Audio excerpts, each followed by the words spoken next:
창세기 16장 1절에서 16절의 말씀을 중심으로 나를 살피시는 하나님이라는 제목으로 같이 은혜를 나누고자 합니다. 창세기 16장 1절에서 16절 한 장 전체가 오늘 본문에 해당합니다. 오늘 창세기 15장에 보면 우리가 잘 아는 것처럼 하나님과 아브라함의 놀라운 언약이 세워지고 그 언약에 대한 스토리가 15장에 기록되어져 있죠. 상당히 중요한 장입니다. 그래서 15장 4절과 6절을 잠깐 소개하자면 여호와의 말씀이 그에게 임하여 이르시되 그 사람이 내 상속자가 아니라 내 몸에서 날 자가 내 상속자가 되리라 하시고 그를 이끌고 밖으로 나가 이르시되 하늘을 우러러 뭇 별을 셀 수 있나 보라. 또 그에게 이르시되 내 자손이 이와 같으리라. 아브라함이 여호와를 믿으니 여호와께서 이를 그의 의로 여기시고. 아멘. 이 15장은 하나님과 아브라함 가운데 하나님의 놀라운 약속의 말씀. 그래서 그 약속의 핵심은 그 당시에 이 15장 때에 아브라함에게 직계 자손이 없었죠. 그래서 너를 통해서 민족을 이루시겠다라고 약속을 하십니다. 그 약속은 결국 바로 너에게서 혈육이 태어날 것이고 너에게서 난 이를 통해서 하나님이 놀라운 이 약속을 성취하겠다라고 약속을 하신 것이죠. 그리고 이제 16장이 오늘 본문의 말씀입니다. 근데 16장에 보니 하나님의 약속이 아직 성취되지 않았음을 보게 됩니다. 그래서 16장 1절에 보면 아브라함의 아내 사레는 출산하지 못하였고 라고 시작을 합니다. 분명히 15장에는 하나님의 약속이 있었고 그 약속의 시작은 자손이 태어나면서부터 시작되는 거죠. 약속의 성취의 첫 걸음은 아브라함에게서 아들이 태어나야 되는 것입니다. 근데 16장에 봤더니 아직 태어나지 않음을 확인하게 되죠. 그리고 계속 말씀이 이렇게 이어집니다. 그에게 한 여종이 있으니 애굽 사람의 이름은 하갈이라. 사레가 아브라함에게 이르되 여호와께서 내 출산을 허락하지 아니하셨으니 원하건대 내 여종에게 들어가라. 내가 혹 그로 말미암아 자녀를 얻을까 하노라 하며 아브라함이 사레의 말을 들으니라. 여러분, 오늘 본문의 시작에서 아직 사레가 아이가 없는 불임, 아직 임신하지 못하는 모습을 보게 됩니다. 그러니까 여인의 불임, 여인이 임신하지 못한다는 것은 옛날 이 시대에 아주 심각한 문제임을 우리는 역사를 통해서 보게 됩니다. 왜냐하면 고대 사회에서 사람은 그 후손을 통해서 계속 산다고 믿었기 때문입니다. 그러니까 한 가문이 세워지면 그 가문이 생명력이 있다라고 생각을 하는 거죠. 그래서 그 가문이 생명력이 있어 계속 살아가기 위해서는 자녀의 출생으로 그 가문의 어떤 생명력을 이야기합니다. 그래서 표현하기를 나는 죽지만 나는 그 후손을 통해서 계속 산다라고 여겨지는 것이 그 당시 고대 문화권의 모습이었습니다. 그렇기 때문에 그 당시에 아이를 낳지 못한다는 것은 아이를 낳지 못한 여인은 멸시 대상이 됩니다. 조롱의 대상이 되고 심지어는 저주받아서 저렇다라고까지 해석할 수 있음을 우리는 보게 됩니다. 꼭 긍동사에서만 문제가 아니죠. 이거는 아시아권에서도 비슷하죠. 우리나라 조선시대만 하더라도 칠거지약이라는 것이 있죠. 그래서 부인이 7가지의 악한 모습을 행해지면 그것으로 쫓겨날 수 있는데 그 중에 하나가 뭐냐면 아들을 낳지 못하는 것이었습니다. 그러니까는 동서양을 막론하고 아이를 낳지 못한다는 것, 특별히 아들을 낳지 못한다는 것은 아주 심각한 문제임을 오늘 성경을 통해서도 보게 됩니다. 그럼 반대로 이 여인에게 있어서 그러면 큰 영예로움은 무엇인가? 그러니까 그 당시에 남녀가 평등한 사회가 아니라 남성 중심의 사회에서 여자가 어떤 영예롭다라는 것, 그것은 딱 2가지만을 이야기합니다. 하나는 결혼을 잘했을 때입니다. 결혼을 잘했을 때. 그러니까 배우자가 아주 뛰어난 사람이거나 혹은 대단한 집안으로 우리가 보통 이제 시집간다라는 표현을 쓰죠. 이랬을 때 그것을 통해서 여인은 영예로움을 드러낼 수 있습니다. 그러니까 어떤 본인의 달란트나 본인의 재능, 능력 때문에 어떤 영예로움을 얘기하는 것이 아니라 상당히 수동적이죠. 그래서 결혼을 함으로 통해서 영예를 얻었고, 또 하나는 후계자, 자녀를 낳음으로 그것이 여인에게 영예로움이 됐다라고 말합니다. 그러니까 자기가 어떤 가문으로 시집을 가서 장자를 낳으면 그것을 통해서 내가 명예로워진다는 것이죠. 남자하고는 좀 다릅니다. 남자는 이 당시에 가서 가장 영예로움은 고대사이기 때문에 전쟁에 나가서 승리할 때가 남자에게 있어서는 남성의 가장 영예로운 모습이죠. 되게 상반된 그런 남녀의 삶을 고대사에서 보게 됩니다. 근데 오늘 본문에서 가장 중요한 문제는 하나님과 약속에 관련된 문제입니다. 15장에서 이미 하나님의 언약, 약속은 드러났고, 근데 16장에 가니까 이 약속 때문에 어떤 가정에 불화가 생기고 문제가 생깁니다. 단순한 한 가정의 문제가 아니죠. 앞서 우리가 말씀을 본 것처럼 이건 하나님의 약속, 아브라함과의 약속에 대한 문제입니다. 더 쉽게 얘기하자면 약속의 성취에 대한 걸로 인해서 문제가 발생합니다. 그러니까 하나님의 약속이 바로바로 성취되고 나타났으면 아무 문제가 없을 텐데 하나님의 약속에 대한 성취가 더디 이루어지고 있음을 우리는 보게 됩니다. 그래서 16장 시작할 때 사레가 아직 불임이었다라는 것, 아이를 낳지 못한 상태였다라는 것. 또 하나 성경에 보면은 그 기간이 상당히 좀 길었음을 보게 됩니다. 3절 후반부에 보면은 그 남편 아브라함에게 사레가 첩을 준 때는 아브라함이 가나안 땅에 거주한 지 10년 후였더라 라고 기록되어져 있습니다. 그러니까 시간적인 이유를 집어넣은 이유가 하나님의 약속이 있고 이게 얼마 안 돼서 이런 일이 벌어진 게 아니라 상당히 시간이 흘렀다라는 것을 성경은 지금 우리에게 보여주고 있는 것이죠. 그러니까 하나님의 약속은 있었는데 그 약속의 성취가 지금 더디되고 있습니다. 근데 이 하나님의 약속이 더디됨에 두 가지 모습을 보게 됩니다. 바로 아브라함의 모습과 사레의 모습이죠. 그러니까 아브라함의 모습은 성경이 별다로 표현하고 있지 않습니다. 그러니까 별다로 표현하지 않았다는 것을 우리가 생각할 때 아브라함은 하나님이 아들을 주시겠다라는 그분의 약속이 성취되도록 기다리고 있었죠. 묵묵히 기다리고 거기에 대한 확신이 흔들리지 않았을 것이라고 우리는 예상할 수 있습니다. 왜냐하면 아브라함의 믿음이 그 정도였기 때문이죠.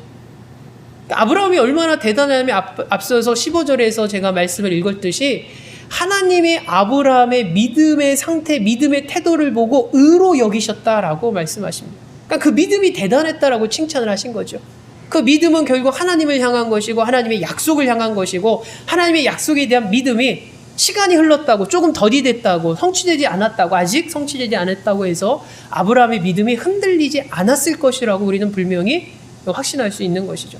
그래서 성경은 별다로 아브라함의 믿음에 대해서 얘기하지 않습니다. 하나님의 약속이 아직 성취되지 않았기 때문에 아브라함이 초조했다더라, 아브라함이 하나님 앞에 섭섭했다더라, 아브라함이 하나님을 원망했다, 이런 내용이 전혀 없죠. 그 얘기는 거꾸로 얘기하자면 아브라함의 믿음은 변함없다라는 거죠. 언급을 안 했다는 건 그대로라는 것입니다. 시간이 한참 지났지만 그 시간이 지나는 그 이전 처음 하나님이 약속했었을 때부터 아직 성취되지 않은 가운데서 시간이 흘렀을 그 시간 가운데서 변하지 않는 아브라함의 믿음을 우리는 보게 됩니다. 예상할 수 있는 거죠. 근데 반대로 사레가 그렇지 않았음을 보게 됩니다. 사레는 하나님의 약속이 더디됨에, 성취가 더디됨으로 인하여 지치기 시작합니다. 하나님의 일하심이 성취되지 않은 것에 대해서 이제 지쳐가는 모습을 보게 됩니다. 그리고 그 지치는 것에 대해서 그 문제를 자신이 해결하고자 오늘 성경의 모습을 드러나게 됩니다.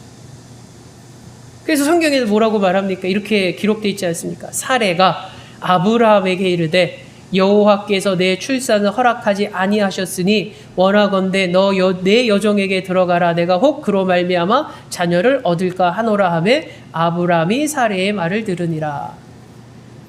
아니, 결국 사레는 계속 기다리지 못했다는 것을 성경은 말합니다. 기다리지 못했고 그리고 어떤 해결책으로서 자신의 어떤 해결책을 드러내고 아브라함에게 제시를 하죠. 아브라함이 그 제안을 받아들이는 모습을 오늘 성경을 통해서 보게 됩니다. 오늘 우리가 말씀을 시작하면서 가장 중요한 것은 하나님의 백성으로 하나님의 자녀로서 하나님의 일하심에 대한, 더 정확히는 하나님의 일하심의 성취에 대해서 기다리는 것이 얼마나 중요한지 오늘 본문은 그것을 증거하고 있습니다, 여러분. 분명히 하나님의 일하심은 약속은 성취되고, 그러니까 하나님의 약속과 인간의 약속이 다른 가장 근본적인 차이는 인간의 약속은 캔슬될 수 있고 안 지켜질 수 있고 충분히 그럴 가능성이 많은 반면에 하나님의 약속은 결코 취소되거나 못 지켜지지 않는다는 것이죠. 그래서 우리가 하나님을 이야기할 때, 하나님의 성품을 이야기할 때, 속성을 이야기할 때 신실하신 하나님이라고 고백하는 이유가 바로 그것입니다. 우리를 향한 하나님의 약속은 반드시 이루어진다는 것이죠. 근데 문제는 오늘 본문처럼 그 약속의 성취가 더디될 때 우리는 지치게 됩니다. 사례가 그랬던 것처럼. 근데 이미 성경은 오늘 본문에서도 말하고 있지만 하나님의 일하심에 대해서 기다릴 줄 아는 모습을 우리에게 오늘 본문을 통해서 요구합니다. 사레야 같은 모습일까? 아브라함과 같은 모습일까? 특히 하나님의 일하심은 때로는 우리의 생각과 우리의 상식과 우리의 방식을 뛰어넘는 하나님의 일하시기 때문에 우리는 더더욱 하나님의 일하심을 기다릴 수밖에 없습니다. 그리고 그것이 신앙의 모습의 한 부분입니다, 여러분. 그래서 여러분, 우리의 신앙의 중요한 덕목 중에 하나가 무엇이냐면 인내하는 것, 기다리는 것입니다. 오늘 본문도 그것을 이야기하지만 여러분, 신약에 가면 사도 바울이 서신서를 통해서 끊임없이 많은 초대교회를 향해서 던진 메시지 중에 하나가 뭐냐면 인내할 것을 요구합니다, 여러분. 사도 바울. 그러니까 사도 바울이 신앙생활하고 복음을 전하고 선교하고 그런 가운데 느끼는 것이 있다는 거죠. 느꼈던 것 중 하나가 뭐냐면 그리스도인들이 하나님의 일하심에 대해서, 하나님의 일하심에 성취되는 것에 있어서 기다림이 부족하고 인내가 부족함을 이 사도 바울이 목격합니다. 좀 더 믿음을 갖고 흔들리지 않고 확신하고 기다리면 될 텐데 그러지 못하고 중도에 포기해버립니다. 내려놓습니다. 등 돌아갑니다. 외면합니다. 사도 바울이 그것을 보고 너무나 안타까운 것이죠. 그래서 사도 바울이 서신서를 통해서 그리스도인의 신앙의 삶 가운데 중요한 부분이 뭐냐면 인내하는 그리스도인, 기다릴 수 있는 그리스도인. 오늘 성경은 바로 그 부분을 우리에게 이야기하고 있는 것이죠. 여러분, 때로는 우리가 하나님의 일하심에 대해서 기대하고 있고 확신을 갖고 이렇게 바라볼 때 과연 우리는 얼마나 기다리는 자인가? 아브라함은 기다리는 모습을 계속 유지했지만 사라는 기다리는 모습을 유지하지 못했습니다. 그래서 결단을 하죠. 해결책을 내놓습니다. 그래서 그 해결책이 뭐냐면 자기의 몸종이었던, 여종이었던 하갈을 아브라함에게 보내서 그 사이에서 아이를 태어나게 하는 계획을 세웁니다. 근데 여러분, 그것이 바로 대리모의 제도라고 보시면 됩니다. 쉽게 얘기하자면. 이미 대리모라는 이런 관습이 이 고대 사회에 이미 있었음을 우리는 발견하게 됩니다. 그러니까 그 당시에 고대 사회의 모습 가운데 관습에 따라서 아이를 낳지 못하게 되면 아이를 낳지 못하는 부인은 그 몸종을 남편에게 주어서 그 몸종을 통해서 아이를 갖게 하고, 그래서 아이가 낳게 되면은 그 아이를 여주인의 아이로 여기는 관습이 있었습니다. 그냥 대리모일 뿐이죠, 대리모. 그렇기 때문에 여종은 사실은 그 대리모 이상도 아니고 그 이하도 아닙니다, 사실은.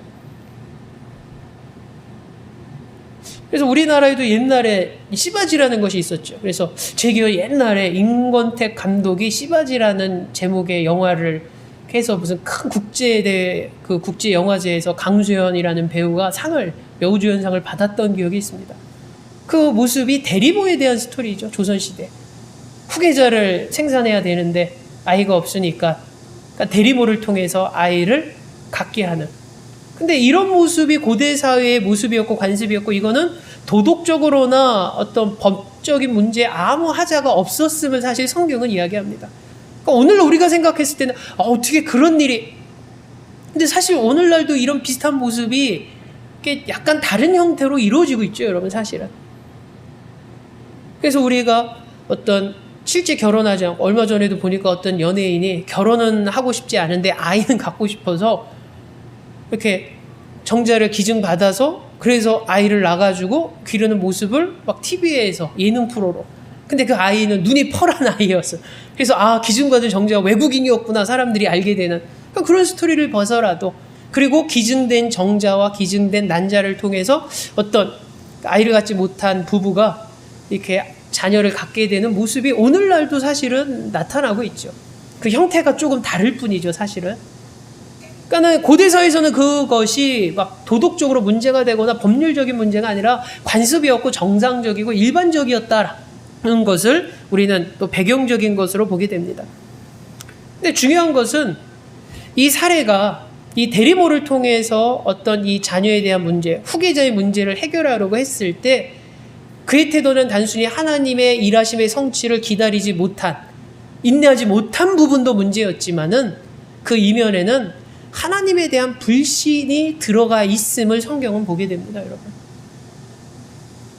그러니까는 이 사례가 아브라함에게 이렇게 말하죠, 여러분. 사례가 아브라함에게 이르되 여호와께서 내 출산을 허락하지 아니하셨으니 라고 말을 합니다. 그러니 내 여종 하갈을 통해서 당신이 아이를 생산하게 하는 게 괜찮을 것 같습니다. 제안을 했을 때 여호와께서 내 출산을 허락하지 아니하셨다라고 불명한 이유를 댑니다.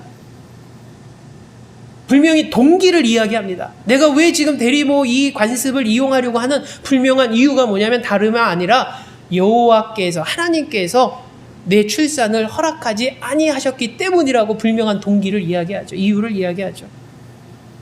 근데 여러분, 이 말이 틀린 것은 아닙니다. 여러분, 딱 봤을 때 어떻습니까? 성경의 첫 장의 시작대로 사례가 아브라함의 아내 사례는 출산하지 못하였고라는 이 16장 1절을 통해서 이 사례가 아직 아이를 낳지 못하는 것이 사실이었습니다. 근데 여러분, 이 사례가 아브라함에게 말한 여호와께서 내 출산을 허락하지 아니하셨다라는 이 말 속에는 단순히 사실만을 이야기한 것이 아니라 그 이면에는 앞으로도 주시지 않을 거라는 불신이 깔려 있습니다, 여러분. 그러니까 단순히 당신이 아는 것처럼, 우리가 다 아는 것처럼 하나님이 나에게 아이를 주지 않으셨어, 허락하지 않으셨어. 팩트입니다. 사실입니다. 거짓이 아닙니다. 근데 이 말을 아브라함에게 했을 때 사례의 마음속에는 뭐가 있냐면 지금 이 순간에 없는 것, 그 사실을 이야기하는 것에 끝나는 것이 아니라 그 이면에는 앞으로도 주시지 않을 것 같아. 앞으로도 기대할 수 없을 것 같아. 어떤 하나님의 약속에 대한 불신? 그것이 깔려 있었다는 거죠. 그리고 이 말을 했을 때 사라의 마음은 단순히 그냥 사실만을 아브라함에게 말하는, 그냥 덤덤하게 하나님이 지금 이 순간 나에게 아이를 허락하지 않으셨어, 그 사실을 이야기하는 것이 아니라 그 이면에는 또 다른 하나님에 대한 섭섭함, 하나님에 대한 원망, 하나 그런 마음이 이게 지금 마음에 작용되고 있었으면 우리는 상상할 수 있을 것입니다. 그냥 아무렇지 않게 덤덤하게 여보 나 지금 하나님이 나 허락하지 않은 것 같아, 그게 사실이야, 이렇게 말했을까요? 아니죠.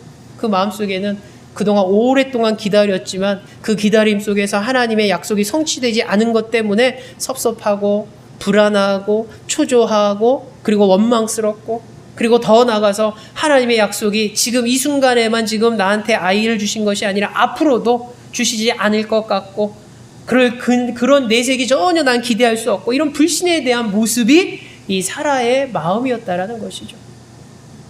그래서 사라는 이런 마음으로 결국 대리모를 통해 이 문제를 해결하려고 합니다.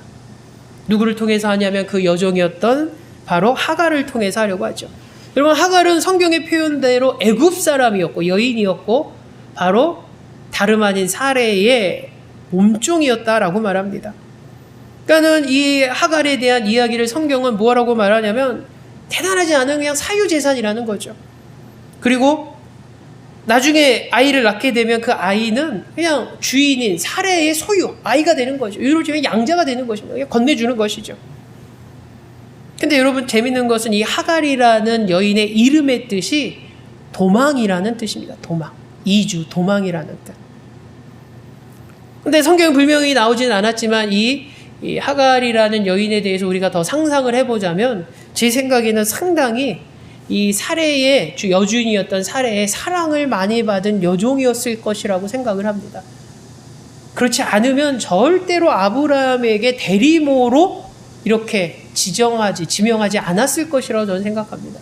그러니까 우리가 오늘날도 그러죠. 어떤 난자나 혹은 정자를 기증받을 때 아무한테서 받는 그걸로 막 이렇게 인공수정하지 않음을 우리는 알죠. 불명해야 되죠. 그래서 막 외국 같은 경우에는 막 사이트에 자기의 정자와 자기의 난자를 판다고 막 사이트에 올린다고 합니다. 그래서 자기 신분을 다 프로필을 얘기하잖아요. 명문 뭐 하버드 뭐 몇 등의 건강하고 막 건강 다 프로필을 쓰고 그런 나의 난자를 팝니다. 그런 나의 정자를 팝니다. 막 올리죠. 외국에서 그래서 그거 보고서 확신하고 그거 하고서 내 아이는 건강하고 똑똑해야 되니까 그런 식으로 그런 모습을 보게 되죠. 그러니까 이 당시라고 그렇지 않았겠습니까? 사례가 봤을 때 대리모를 지금 통해서 후계자를 이렇게 태어나게 해야 되는데 몸종들이 많은데 그 중에서 제일 아브라함이 마음 흔들리지 않도록 제일 인물도 떨어지고 요즘 기준으로 보면 그리고 가장 좀 늙어 보이고 그런 인물을 해가지고 대리모를 했겠습니까? 제 생각엔 반대라고 생각하죠. 후계자가 될 아이가 생산되는데 태어나야 되는데 가장 똑똑하고 젊고 그런 여종을 통해서 대리모를 세웠겠죠. 그렇기 때문에 하갈을 우리가 생각했을 때 상당히 똑똑한 여종이었을 거라고 생각합니다. 되게 똑똑하고 스마트하고 그리고 젊었을 것이라고 저는 예상을 해봅니다. 하갈에 대해서 뭐 나이가 어떻다, 아브라함과 사라에 대해서는 나이도 막 이렇게 정보가 좋고 많고 그런데 나는 상상을 해보는데 되게 젊었을 것이고 후계자를 아이를 임신해야 되니까 건강했을 것이고 건강하고 젊고 그리고 똑똑하고 무엇보다도 사례가 믿을 수 있는 사람이었을 것이라고 저는 생각합니다. 되게 총애하는 여종? 만약에 사례가 믿지 않고 불신하고 늘 의심하고 쟤는 나를 잘 속이고 막 이런 적이라면 절대로 대림으로 세우지 않았을 것이죠. 그래서 하갈은 한마디로 요약하자면 여준이었던 사례에 아주 총애를 받고 믿을 만한 여종이었고 똑똑한 여종이었고 젊은 여종이었고 건강한 여종이었을 것이라고 저는 추측되어집니다. 근데 이렇게 완벽한 계획 같았는데 문제는 이 계획이 실행되자마자 문제가 생깁니다, 여러분. 어떤 문제가 생깁니까? 가정의 평화가 깨지면서 시작되지 않습니까? 그럼 16장은 우리가 전체를 다 읽었지만 어떤 문제일까 간단히 얘기하자면 후계자가 태어나지 않아서 본부인과 첩 사이에 어떤 갈등이 생기면서 아주 가정이 시끄러워지는 것을 오늘 성경은 우리에게 보여주고 있습니다. 가정의 갈등이 심각해지고 그리고 평화가 깨지는 모습. 여러분, 대리모의 계획대로 진행이 돼서 결국 성경은 하갈이 임신하는 모습을 보게 됩니다. 근데 문제는 그 다음부터 나타나죠. 성경에는 이렇게 기록되어져 있습니다. 제가 말씀을 잠깐 읽겠습니다. 4절부터 보면 아브라함이 하갈과 동침하였더니 하갈이 임신함에 그가 자기의 임신함을 알고 그의 여주인을 멸시한지라. 사레가 아브라함에게 이르되 내가 받는 모욕은 당신이 받아야 옳도다. 내가 나의 여종을 당신의 품어 두었거늘 그가 자기의 임신함을 알고 나를 멸시하니 당신과 나 사이에 여호와께서 판단하시기를 원하노라. 아멘. 여러분, 어떤 문제가 발생합니까? 지금 평화가 깨지고 버립니다. 갈등이 아주 심하죠. 보니까 어떤 문제가 발생하냐면 하갈이 임신하게 되면서 변합니다, 사람이. 그래서 상당히 이제 본인이 우쭐해지게 되죠. 그리고 여주인에 대해서 이전과 같은 어떤 존중됨이 사라집니다. 자기가 여주인냐 어떤 그런 모습으로 변질되죠. 그래서 여주인을 상당히 이제 업신여기게 됩니다. 그래서 멸시를 하죠. 그래서 그것으로 인해서 여주인의 사례는 상당히 모멸감을 느낍니다. 그래서 아브라함한테 그러지 않습니까? 당신이 받아야 할 모욕을 내가 받았다라고 해서 막 아브라함한테 막 따지고 막 이런 모습이 오늘 성경에 드러나죠. 한마디로 말하자면 임신하면서 이 여종이었던 하갈이 세상적인 말로 오버하게 됩니다. 오버하게 되죠. 그 오버함으로 인해서 가정의 갈등이 심해지고 가정의 평화가 깨집니다. 여러분, 사라가 처음에 계획을 했을 때 여러분 이런 모습을 상상했겠습니까? 사라가 후계자를 이제 대리모를 통해서 후계자가 태어나고 막 이렇게 계획했을 때는 전혀 이런 문제를 생각하지 못했습니다. 내가 아주 믿을 수 있는 여종이었고 그리고 건강한 아이가 태어나면 내가 양자로 삼고 내 아이가 되는 것이고 그러면 지금까지 내가 고민했던 아이를 못 낳아서 내가 그동안 고통스럽고 이런 문제가 한 번에 해결되는 아주 놀랍고 체계적이고 과학적이고 어떻게 보면 확신 있는 자식의 계획이었죠. 근데 그 계획을 실현하자마자 어떻게 됩니까? 실행하자마자 돌출 상황들이 막 터지기 시작합니다. 그러면서 가정의 근본적인 질서가 흔들립니다.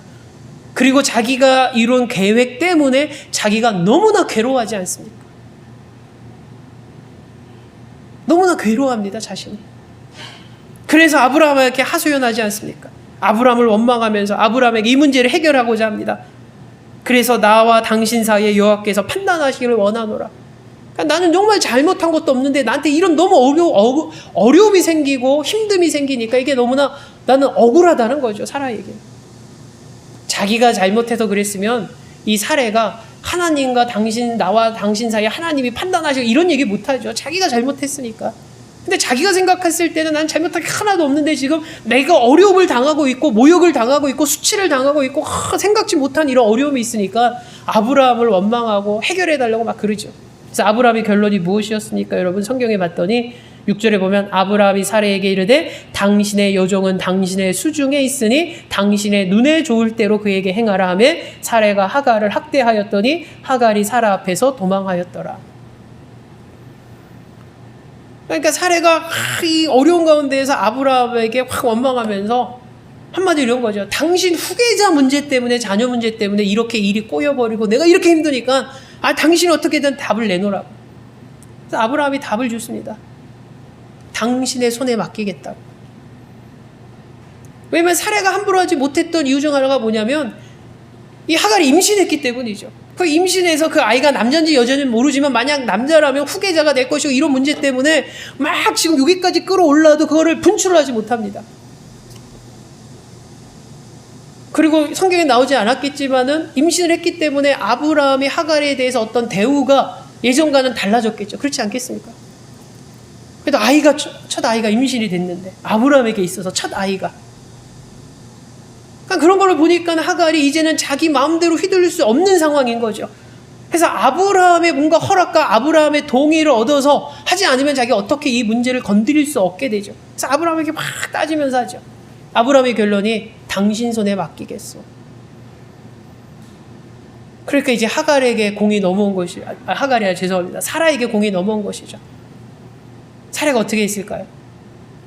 그전만 하더라도 내가 아끼는 신뢰하는 이 하갈을 통해서 아이가 태어나면 내 양자로 삼고 그래서 이 가정을 이루고 이제는 하나님의 그 축복의 약속을 이뤄가야지 하는 그 놀라운 자기 머리에서 나온 계획이 진행될 줄 알았는데 꼬여버리니까 이제는 후계자고 뭐고 상관이 없었어요. 나를 힘들게 한 여정에 대한 그런 배신감, 불쾌감 그것이 확 쏟아붓기 시작하죠. 그래서 성경에 뭐라고 말하니까 뭐라고 성경에 나와 있냐면 그대의 눈에 좋을 대로 그에게 행하라 하매 그러니까는 이제 아브라함이 당신의 주관대로 하시오라고 하니까 사레가 이렇게 하죠. 사레가 하갈을 학대하였더니 하갈이 사라 앞에서 도망하였더라라고 말합니다. 이 학대라는 게 제 생각에는 그렇다고 막 매질을 하고 막 그러진 않았을 것 같습니다. 보통 우리가 학대하면 막 매를 대고 그러는데 아무리 화가 나도 임신한 여인인데 확 매를 대가. 그러지 않고 이 학대라는 것이 이제 어떻게 되냐면 그런 상상을 해봅니다. 이전 같으면 여종이지만 세상의 다른 그런 부족에서의 집안에서 볼 수 없듯이 여종이지만 되게 인격적으로 대우를 해주고 자기 가족처럼 보듬어주고 배려해주고 막 이랬던 여준이었던 사례가 정말 세상적인 여주인으로 변한 것입니다, 여러분. 네가 임신했든 안 했든 상관없어. 너는 여종이니까 종으로서의 역할을 다해. 집안일하고 빨래하고 막 모질게 그냥 마치 동화에 나온 신데렐라가 계모하고 언니들 밑에서 고생하는 것처럼 그런 모습으로 막 혹사시키는 거죠. 임신했는데도 불구하고 그런 배려 하나 없이 변해버린 사라의 모습을 우리는 상상할 수 있습니다. 그러니까 하갈 입장에서 어땠습니까? 임신이 되었을 때만 하더라도 대우가 달라지고 아브라함이 그래도 자기를 챙겨주고 임신했으니까 막 종이지만 종답지 않은 모습으로 배려를 받으면서 그동안 살아왔는데 그래서 거기에서 자기가 변질돼서 자기가 주인인 양 이래버렸기 때문에 결국 어떻게 되었습니까? 여주인 사례가 아주 혹독하게 노예처럼 부리지 않습니까? 그러니까 임신한 상태의 하갈이 이걸 견디질 못합니다. 내가 이러다가 죽겠구나라는 생각까지 하겠죠. 그래서 도망을 결심합니다. 그래서 성경에 봤더니 여종 하갈이 사라로부터 피해서 도망했다라고 말합니다. 단순히 피해버린 것이 아니죠. 여러분, 종이 노예가 도망갔다라는 것은 범법자가 되는 겁니다. 여러분, 사유재산이기 때문에 사유재산이 주인 허락 없이 이탈하거나 도망가버렸다는 것은 이제는 뭐가 되냐면 범법자 죄인이 되는 것이죠. 그럼에도 불구하고 그 길을 선택하게 됐음을 오늘 성경은 보게 됩니다. 여러분, 이 사건을 보면서 우리는 무슨 생각을 하게 됩니까? 이 본문을 보면서 사라가 잘했나, 하갈이 잘했나, 아브라함의 처신이 잘했나, 이런 모습으로 우리는 이 본문을 다가가고 있습니까? 물론 그런 부분으로 다가가고 적용해 볼 수도 있겠죠. 그러나 제가 오늘 본문을 갖고 여러분과 함께 오늘 본문을 보면서 나누고자 하는 것은, 이들의 문제는 하나님과 관련된, 하나님의 약속과 관련된 일을 이들이, 특히 하갈과 그리고 사레가 세상적인 기준과 세상적인 방법으로 접근했음을 우리는 주목해야 됩니다, 여러분. 그러니까 하나님과 전혀 상관없는 정말 세상적인 문제를 갖고 이들이 세상적인 방법으로 판단하고 진행을 했으면 사실은 뭐 큰 문제될 것이 없죠. 근데 중요한 것은 이들의 문제는 단순히 이들의 가족의 문제가 아니라 하나님과 약속과 관련된 문제였음을 우리는 주목해야 됩니다. 하나님의 약속에 대한 문제와 관련된 것을 철저히 세상적이고 세속적인 방법과 기준으로 접근했을 때 어떤 결과가 나타나느냐를 오늘 성경이 우리에게 보여주고 있습니다. 사례를 먼저 보겠습니다. 여러분, 사례가 어떻게 접근합니까? 하나님의 약속을 아브라함처럼 신실하게 믿고 계속 기다릴 수 있는 인내, 기다림이 없었기 때문에 세상적인 방법을 생각해내지 않습니까? 세상적인 접근으로 가지 않습니까? 그 당시에 고대의 관습이었던 대리모 제도를 이용하지 않습니까? 자기 딴에 그것이 최선이라고 생각하고 자기 딴에 그것이 해결책이라고 봤겠죠.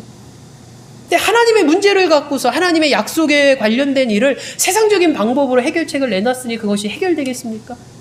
자기가 계획하지 않았던 문제가 터지지 않습니까? 믿었던 여종에게 쉽게 말해서 뒤통수 맞지 않습니까, 지금? 여러분, 사례는 아브라함에게 말합니다. 이 모든 일이 나는 너무 억울하다라고 하소연하지 않습니까? 난 잘못한 게 없는데 여종이 저렇게 잘못돼서 내 뒤통수를 치고 나를 힘들게 하니까 난 정말 잘못한 거 없어. 그런 확신이 있으니까 사례가 뭐라고 말합니까? 나와 당신 사이에서 하나님이 판단하시기를 원하노라. 그러니까 하나님이 판단하실 때 나는 사례 얘는 잘못 없어 라고 선언하실 것이라는 확신이 있다는 것이죠. 근데 정말 그랬을까요? 사례는 첫 번째 시작부터 하나님 뜻에서 어긋난 것으로 시작했다는 것입니다. 세상적인 방법으로 해결하려고 했죠. 여러분, 하갈은 어떻습니까? 하갈은 여주인이 사례의 총애를 받고서 대리모로 그리고 임신하게 됐을 때 여전히 그는 자기의 본분을 지켰어야 됩니다. 사랑받는 여종으로서의 존중해주는, 종이지만 존중해주는 두 주인의 그런 사랑과 그런 배려를 늘 감사함으로 인격적으로 계속 존중해주고 자기의 처신을 잘했어야 됐죠. 근데 이 여인이 어떻게 됩니까? 세상적인 기준과 세상적인 방법으로 사고하기 시작합니다. 세상적인 방법과 사고가 무엇입니까? 여러분, 그렇습니다. 이 고대 사회에서 만약 여종이 어떤 임신을 했을 때, 만약 그 아들이라고 했을 때 어떤 신분 상승이라든가 여러 가지 어떤 세속적인 혜택과 그런 걸 통해서 신분 상승하고자 하는 욕구가 생기는 것이죠. 마치 우리나라 역사에 보면 조선시대 왕족들을 보면 어떻습니까? 후궁으로 들어왔다가, 아니 그 궁녀로 들어왔다가 왕의 간택을 받아서 후궁으로 신분 상승하고 권력을 누리게 되는 그 여인들의 모습과 크게 다르지 않습니다. 하갈이 그런 세상적인 생각을 갖고 있었다는 거죠. 그런 세상적인 마인드로 접근을 하니까 어떻습니까? 자기를 신뢰했던 여주인 사례는 이제 뒷절이 됩니다. 존중됨이 없습니다. 조롱하기 시작합니다. 업신여기기 시작합니다. 모욕감을 줍니다. 여종으로서 하지 말아야 할 행동들을 하기 시작하죠. 여종으로서 하지 말아야 할 행동들이 나오게 된 게 다 뭡니까? 어떤 세상적인 기준과 세상적인 판단으로 이 하갈은 행동한 것이죠. 만약 하갈이 철저히 하나님 중심적인 사고로 갔으면 여전히 자기가 임신했던 안 했던 사레와 아브라함을 존중해주고 섬겨주고 그런 모습이 있어야죠. 근데 세상적인 접근과 세상적인 사고방식으로 접근을 하니까 여주인을 배신하게 되고 배반하게 되고 모욕감을 주게 되는 모습. 그 결과가 어떻습니까, 여러분? 하나님에 관련된 일을 세상적인 방법으로 해결하고자 했을 때, 그렇게 해결하려고 했을 때 어떤 결과가 납니까? 사례는 예상치 못한 일로 본인이 괴로워하지 않습니까? 자기가 짜놓고 자기가 계획하고 자기가 실행한 계획 때문에 자기가 너무나 힘들어하고 고통스러워하지 않습니까? 그래서 나중에는 이제 후계자 문제를 뒷전이고 하갈을 학대하는 것에만 초점이 맞춰져 버리지 않습니까? 못된 세상적인 주인으로 변하지 않습니까? 여주인으로. 하갈은 어떻습니까? 여러분, 그 결과가 주인의 총애를 받고 사랑을 받아서 대림으로써 이렇게 간택이 됐음에도 불구하고 세상적인 논리와 세상적인 가치관으로 빠져드니까 결국은 여주인에게 학대받다가 결국은 도망가는 선택을 하지 않습니까? 여러분, 오늘 성경은 우리에게 무엇을 말합니까? 오늘날도 여러분 똑같습니다. 우리가 세상적인 방법으로 세상적인 기준으로 하나님의 일을 해결하고자 할 때 그것이 과연 온전하냐는 것이죠. 오늘 성경은 그것을 우리에게 묻고 있고 그 답을 우리에게 말해주고 있습니다. 때로는 그것이 답인 것 같고 그것이 해결책인 것 같지만 사실은 그것은 불완전하다는 것이죠. 앞서 말했지만 사례가 이것을 계획했을 때 자기가 이것 때문에 이렇게 고통스럽고 힘들어하고 배신당할 줄 누가 예상이나 했겠습니까? 그러니까 사람의 계획과 사람의 실천과 사람이 있는 것은 완전할 수가 없다는 것이죠. 반대로 하나님의 일하심과 하나님과의 계획과 하나님의 그 성취하심과 일하심은 완전하다는 것입니다. 오늘 성경 우리에게 그것을 분명하게 보여줍니다. 그러기에 우리의 계획과 우리의 판단을 신뢰하지 말고 하나님의 일하심을 신뢰하라는 것입니다. 하나님의 이끄심을 의뢰하고 의지하라는 것입니다. 그래야 문제가 없고 잡음이 없고 돌발 상황이 생기지 않습니다. 근데 이들이 철저히 세상적인 모습으로 접근했을 때 결국 이들은 다 고통스러워하지 않습니까? 평화로웠던 가정의 평화가 깨집니다. 질서가 깨집니다. 얼마나 집안이 우순성했겠습니까, 여러분? 상상만 해도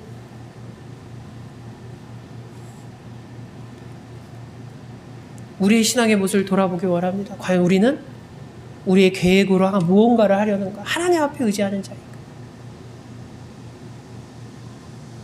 여러분, 하갈이 이제 떠나게 되죠. 도망갑니다. 거기서 내가 주인한테 시달려 죽느니 차라리 뭘 택한 겁니까?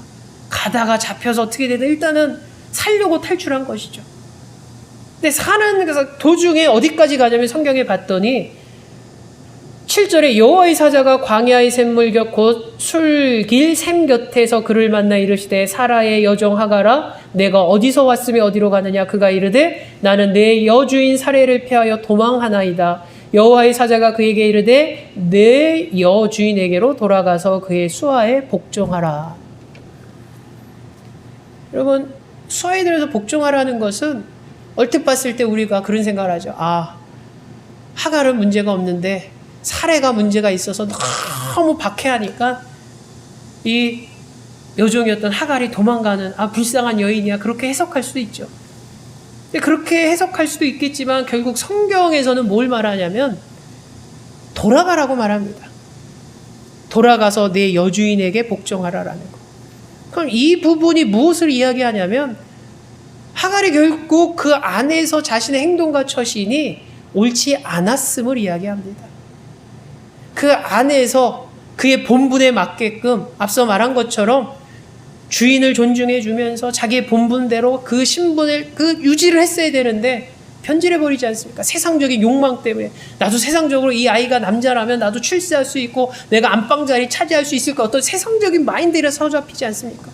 그러니까 여주인을 존중하지 못하고 살해를 모욕까지 하지 않습니까? 그러니까 하나님 보시기에 그릇된 행동이었다는 거죠. 그래서 하나님이 뭐라고 말씀하실까? 질서를 잡으십니다. 지금 도망 나온 하갈을 팽개치거나 버리지 않으시고 하나님은 회복시키려고 하는 거죠. 질서를 회복하시라는. 그래서 너 돌아가라, 가서 여주인에게 복종하라. 이 말은 네가 그 안에서 한 행동들이 잘못됐다는 걸 보여주는 동시에 하나님은 질서를 회복하시는 하나님임을 보게 됩니다, 여러분. 그리고 질서를 회복하시면서 이 하갈에게 하나님은 놀라운 은혜를 베풀어 주십니다. 여러분.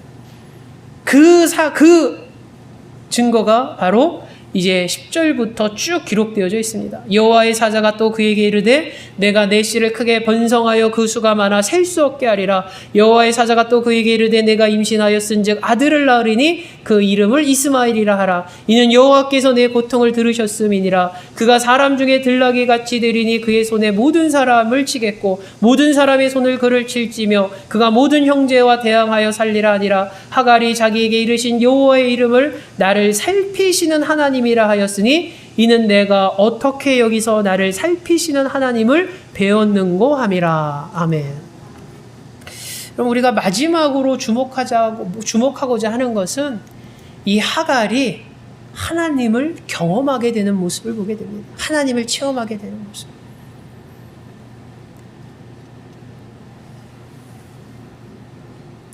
이 하갈이 하나님을 체험하고 나서 그의 고백은 나에게 하나님은 어떤 분인가 라는 질문을 던졌을 때 하갈은 뭐라고 이야기하냐면 나를 살피시는 하나님이라고 고백을 합니다. 분명한 것은 여러분 하갈은 쉽게 말해서 아브라함의 이 부족의 원 멤버가 아닙니다. 그렇지 않습니까?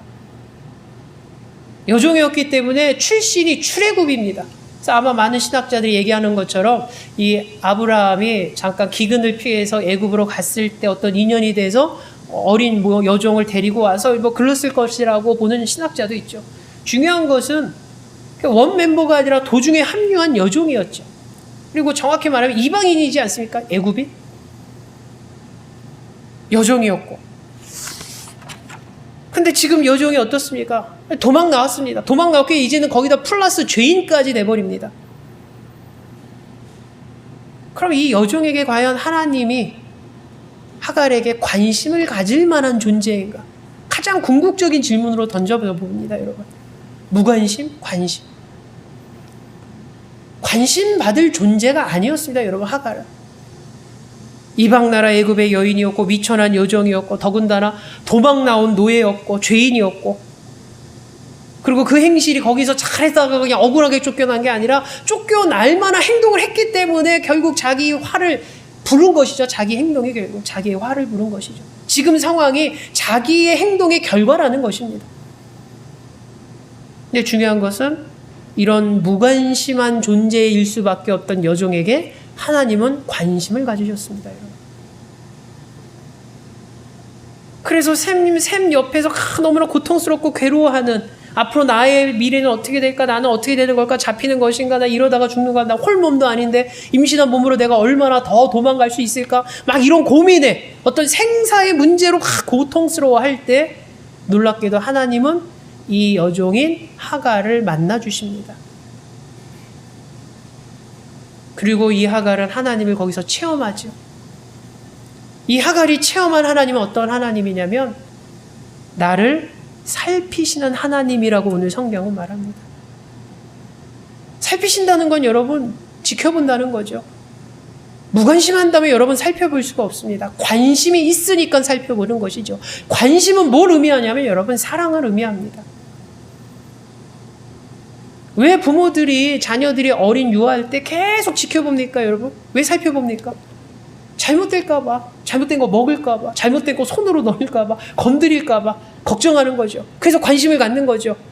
그럼 그 관심의 배경은 뭡니까? 그 자녀에 대한 사랑이 있기 때문에 그렇습니다. 그 자녀에 대한 사랑이 없으면 그 자녀가 뭘 먹든 간에, 뭘 손대든 간에, 뭘 만지든 간에 사고가 일어나든 말든 무슨 관심이 있겠습니까? 관심이 있어서 지켜봤다는 것은 사랑이 있다는 것이죠. 하갈은 하나님의 사랑을 경험합니다. 그 이전에 하나님의 사랑을 경험하지 못했겠죠. 왜냐하면 여호와 하나님은 내 주인님의 하나님이기 때문에 그렇습니다. 애굽에서 살았으니까 여러분 많은 우상 숭배하는 모습을 봤겠죠. 그래서 이 하갈의 개념은 자기의 섬기는 신들이 있구나라는 그런 관념이 있을 것입니다. 그래서 이 여종이 이 아브라함의 부족으로 팔려왔을 때는 내가 주인으로 섬기는 아브라함이 섬기는 신이 있다라고 느낀 것이죠. 그것이 성경에 말한 여호와 하나님일 것입니다. 그러나 하갈에게 있어서 여호와 하나님은 자기의 신이 아닙니다. 자기의 하나님이 아닙니다. 자기의 주인인 아브람과 사레의 하나님이었을 거죠. 그러니까 간접적으로 그 신을 봤을 뿐이지 자신이 그 하나님의 사랑을, 그 신의 사랑을 경험하거나 체험하거나 그러지 못했을 것입니다. 근데 지금 생사를 넘겨그는 이 중요한 시기에 이 하갈은 자신의 주인이 섬기는 하나님을 경험하게 됩니다. 자신의 주인이었던 아브라함이 섬기는 그 하나님이 보잘것없는 노예였던, 종이었던, 이방인이었던 자신을 살펴보고 있는 하나님임을, 자신을 관심 있게 보시는 하나님임을, 자신을 사랑하고 있는 하나님임을 이 하갈이 체험한 것입니다, 여러분. 놀라운 일을 체험한 것입니다. 그러니까 이 하갈이 놀랄 수밖에 없죠. 그래서 성경에 뭐라고 말을 합니까? 13절에 하갈이 자기에게 이르신 여호와의 이름을 나를 살피시는 하나님이라 하였으니 이는 내가 어떻게 여기서 나를 살피시는 하나님을 배웠는고 함이라. 그러니까 놀라움을 표시한 겁니다. 하나님을 내가 여기서 만날 줄이 어떻게 알았어? 나를 사랑하고 있는 하나님을 내가 이 순간 이 자리에서, 이 위기의 상황에서, 이 어려운 가운데에서, 아무도 관심 가져주지 않는 이 상황에서 내가 체험하고 경험할 줄 내가 어떻게 알았을까라는 고백입니다. 놀라움의 고백.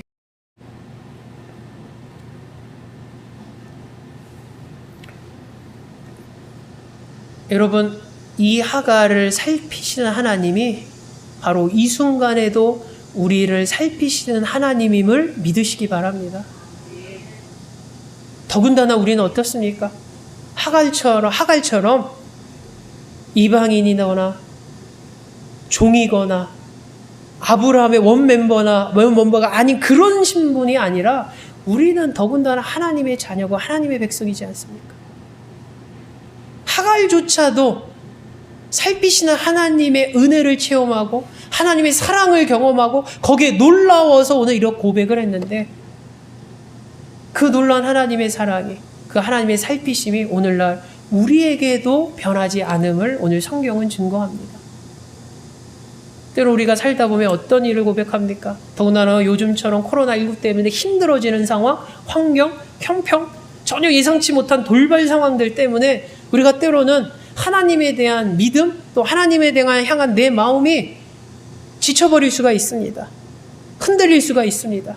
인내하지 못할 때가 있습니다.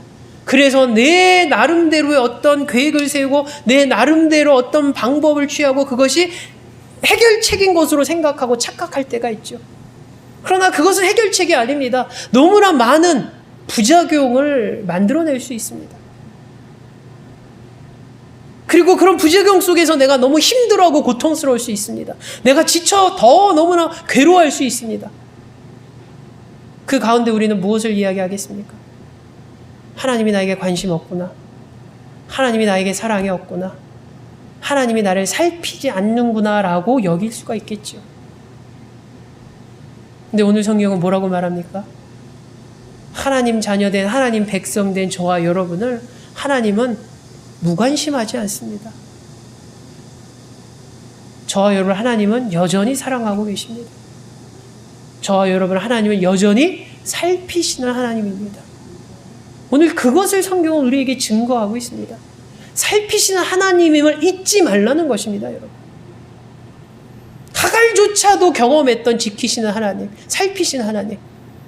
오늘 우리가 그 하나님을 여전히 고백하고 하나님의 은혜와 하나님의 사랑을 체험하는 복된 삶이 저와 여러분 삶 가운데 계속 이어지고 계속 나타나기를 주 예수 이름으로 축원합니다. 사랑해 주님 감사합니다. 오늘 말씀을 통해서 살피시는 하나님임을 우리가 고백해 봅니다. 우리가 때로는 하나님에 대한 신뢰가 약해졌을 때, 하나님에 대한 확신이 약해졌을 때, 또 우리가 인내하지 못할 때, 때로는 내가 선택한 방법이 해결책이라 여겨질 때 오히려 그것 때문에 내가 너무나 힘들어지고 괴로워하는 우리의 삶을 돌아보게 됩니다. 그런 모습 가운데 우리가 괴로워하면서 하나님에 대한 사랑, 하나님에 대한 우리를 향한 관심, 그것에 대한 의문을 가질 때가 솔직히 있습니다. 그러나 오늘 성경은 분명히 우리에게 선언합니다. 하나님은 우리를 사랑하시고 하나님은 우리에게 관심이 있으시고 하나님은 여전히 우리를 살피시는 하나님임을, 그리고 그런 하나님을 오늘날 우리가 더 믿고 의지하고 흔들리지 말 것을 우리에게 요청합니다. 하나님, 흔들리지 않는 담대한 믿음, 굳건한 믿음을 저희들에게 허락하여 주시옵소서. 예수님의 이름으로 기도하옵나이다. 아멘.